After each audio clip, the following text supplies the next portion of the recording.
all of us obeyed God, if all of us did the things that he put in us to do for his glory and for others' good, tell me that eternity would not shift. See, God has put passions in your hearts. He's put needs in front of you that you see, and you have unique gifts and unique stories, and every one of you has suffered unique things. And so often, those very things are the soil in which God brings up our passions, and we're ignoring it. My friend Tasha Morrison a year ago came over, and we laid out all the parts of her life. She was restless, and we knew that God was birthing something new in her, but she didn't know what. And so we sat on the floor of my living room, and we had all these papers spread out everywhere.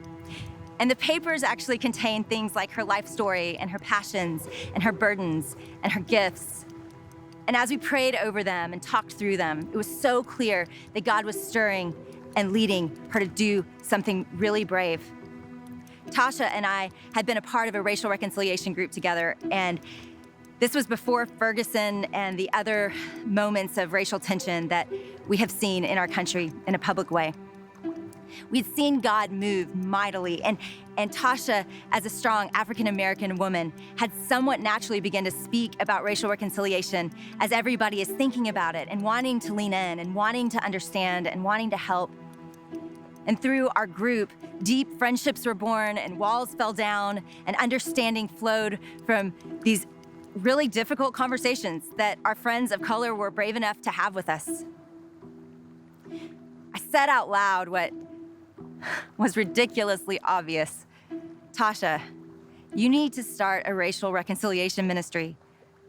It's no secret that we're in the midst of difficult to navigate racial tension right now, and the world needs what we've experienced in our group.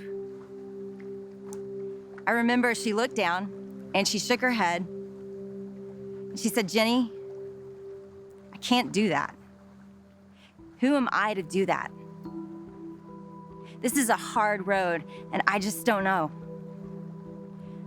The look that she had in her eyes that day, it was pretty familiar, actually, because just a few years earlier, I had been clear on the obedient steps that God wanted me to take in birthing If Gathering, and not for one day since I had jumped off and done what God wanted me to do had I felt confident or secure in this giant, risky leap that God had for me.